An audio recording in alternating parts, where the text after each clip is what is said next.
Well, Samson said Benavidez probably won't be back till September when I talked to him after the fight. So, damn, don't piss Shawn Porter off. September is a long time. It is a long time. Samson also said on Sean Zittel's page that he's up. Why not do a rematch? I don't really want the rematch, but Samson. No, I want to see Benavidez fight for the light heavyweight championship. Yes, I think it's time. Let's keep going because that's his ticket to being a great fighter. Is he beats the winner of Better Biev and Bivol.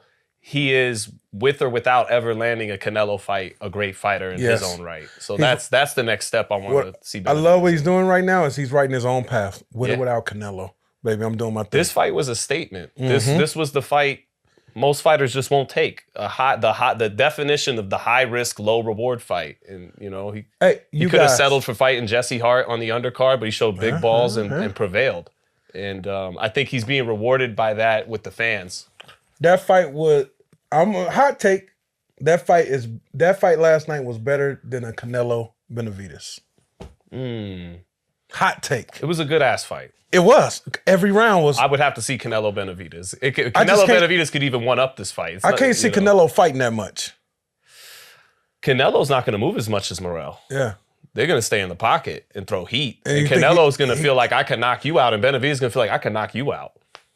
And so did Morrell and Benavidez. They both felt like they could knock each other out too, but Canelo's going to trust, he's going to stay in the kitchen because he trusts his head movement and his power and his accuracy and his ability to sharpshoot in between punches. And Benavidez is just as confident in those same areas. A little, so if can I confident. Yeah, go ahead. Keep cooking. Keep cooking, baby. So Benavidez did so many beautiful things in this fight, but I do want to touch on some of the things that, because he's so talented at 28, I think he could still get better. Yes. I'm talking about how Canelo would trust his punch selection, punching in between punches. Benavidez does too, because he's got speed and timing and vision, and he could throw every punch in the book. So whatever opening presents itself, he can take it with whatever shot is there to be had. But that being said, down the stretch of this fight, he became a little defensively less responsible, and he trusted his reflexes on the inside a little bit much. And even guys like Floyd Mayweather, who have the best reflexes anyone's ever seen, when they're inside, the hands come back home. And I understand that dropping those hands and trusting those reflexes allows you to be a little bit more dynamic and creative with the punch selection. But it comes at a cost. The hands aren't coming back home. And even though the knockdown, once I saw the replay that, he got hit on the shoulder and was off balance, I knew Benavidez was playing with fire down the stretch. He was kind of asking to be countered in between his shots, but Morrell was the bigger puncher all night. He was the bigger puncher. But Benavidez has underrated reflexes, and he trusts them. And it worked for him. The things he did to the body and with the uppercut were beautiful. He's one of the best and most potent offensive fighters in the game. But Stephen Fulton mentioned Andre Ward earlier. Andre told him on that Art of War interview, amazing interview, maybe the best one Andre's done yet, and he's done some great interviews on that platform. He told him, you're a really good fighter with all of this, throwing with both hands. You could be an all-time great with this, with the jab. Yeah. And Benavidez was landing his jab at will in round one and then just got away from it. Because he's like a guy with so many tools offensively, sometimes you disregard one of them because you want to fall in love with the other tools, with the body shots and with the uppercuts and all kinds of things. But if he, so trusting his reflexes a little bit too much on the inside, getting away from the jab like Andre Ward talked about with him, and then conditioning-wise, he's in great condition. He has a high output, but I feel like if he could get to that Margarito conditioning or the conditioning he had in the Ronald Gavril rematch, where he could just throw nearly 80 punches around all 12, those three things I'm mentioning gonna make him take him from top 10 pound for pound to maybe number one day. And but all that said, let me say this about that. Yeah. Let me say this about that, Zittel. Moving up in weight, possibly putting on more muscle, that will really limit his what's the word? It's gonna limit his stamina.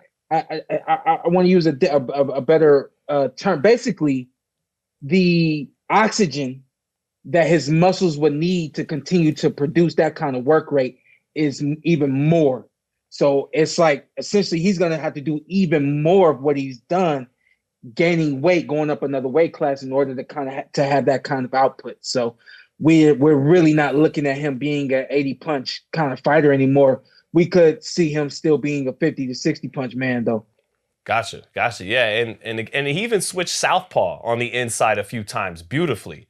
I saw that, and I wanted to see what was going to happen coming out of that, if he was going to stay in that southpaw stance, and he didn't. I got no problem with that, but I did notice that he even changed, like did some things a little different in that respect as well. But I say all that to say, and I'll shut up for a minute. You good? Go ahead, cut. He is, a lot of the fighters growing up in America are the kind of Floyd Mayweather disciples, right? The great Floyd Mayweather. When you think about Haney and Tank and Shakur, Benavidez, he cut his teeth at the wild card. I mean, he may have even crossed paths with you, Sean, back in the early 2010s, back when his brother would spar you, right? And so it's kind of, he to me is a little bit more of a Manny Pacquiao disciple. And what I mean is, okay, his aggressiveness, when you watch him on tape, if you're another fighter, I could take advantage of this little flaw here, that little flaw, but ultimately, that combination of speed, power, work rate, and balls to go along with mastering their unique style. Good luck. Good luck thinking you could take advantage of a few of those flaws and beat them. Good luck. So, how do y'all feel about with light heavyweight? Is he a champion or is he interim? He's the WB. He's a unified interim champ. He's WBC, WBA interim champion. But how are you unified interim? Sean, relax. My bad. Hey, William Zepeda's the undisputed mandatory at lightweight. He's the undisputed mandatory. I literally only said that because I looked at the champions. I'm like, how? All right, let me ask Zittel. Only Zittel would know the answers to this. Yeah, it's a lot going on. I can't. I would love to see him fight the winner of Beterbiev Bivol. Maybe he's still got to tighten a few things up. I mean, Morrell is a great win. I think this is a hell of a win. I think he beats the winner of Beterbiev Bivol, but he might have to tighten some things up to accomplish that. I think he'll do it. One more fight, Anthony Yard. That's a good fight. And then we get that in September. Then we go Bivol, Beterbiev. Well, Turkey has said he'll say Bivol wins, and now they're set up for a trilogy. Turkey has said he'll pause the trilogy to let Benavidez get a shot at the title. Okay. So that fight might be the number one fight I want to see in 2025. David Benavidez fighting for the light heavyweight championship. Hey, yo, so here's my disclaimer. I already did a post showing y'all that I watched the fight on FaceTime last night. Oh, did you see his scores? You see after they're so upset with you, Sean. After 9, it was 5-4 Morrell. Let my brother live. No, we cooking him. Right. He cook us. What you have it after 9? 9-0. Let me ask you this: were rounds close enough that you could possibly give them to Morrell? I thought 2 of the first 3 rounds were swing rounds. You know what I mean? It could have went either way. You could have had Morrell up 2-1 after 3. Yeah, it could have been. It could 2-2 at the most. 2-2 at the most. I felt after 4. I will say this: along with my tweets, though, they come with explanation. Like I'm not just saying, "Yo, it's 3-2." Morrell, like I'm coming with explanation, like, yo, that was a close round. I think Morrell did this a little bit more, that a little bit more. I think Benavidez this or Benavidez that. But listen, this is how much of the fight I was able to see. They really got to cut you some slack then, Sean. I don't think Twitter understood you're watching this on a FaceTime on your cell phone. They didn't, and it wasn't until I got the word that I was being cooked on social media. I was like, let me sign off.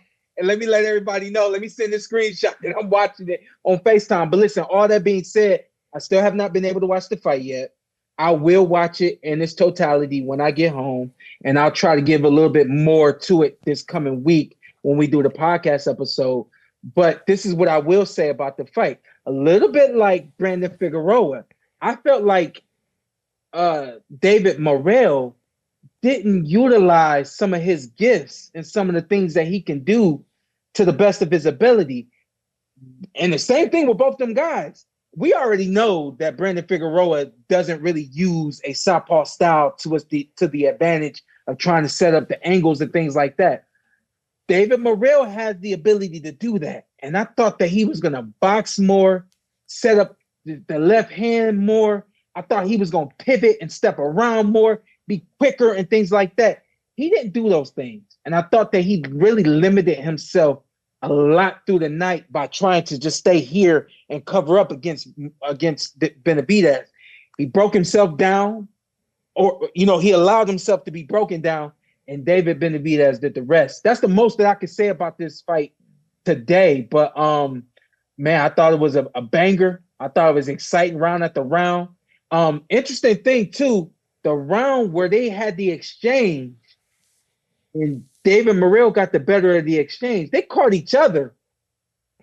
And David Morrell, I thought, got the better of that exchange, and he tried to capitalize on it as well. So I really didn't see them getting hurt a lot in the fight, but I thought that the one or two times that I think they hurt each other maybe once, and I thought that Morrell landed the more significant blow that hurt Benavidez more than he landed something that hurt David Morrell. Sean, I wasn't understanding about David Morrell. He was keep resetting himself in that fight. It was times when like, what are you moving for, bro? Just stay there and fight. Maybe he's not the elite Cuban fighter we actually thought he was. Maybe he's more power, counterpuncher, and I said in the breakdown last week, he likes to fight downhill. Yeah. Then he's better. He's athletic, and he has the athleticism and feet to fight going backwards, but he believes in his power. He's better when he's taking the angle and coming forward. Like that's really his temperament, I think, as a fighter. I still think David Morrell could be a problem. Shores up some deficiencies, like go back to the drawing board with Ronnie and tighten up whatever you got to tighten up. But at 27 years old, we have not seen the last of David Morrell, man.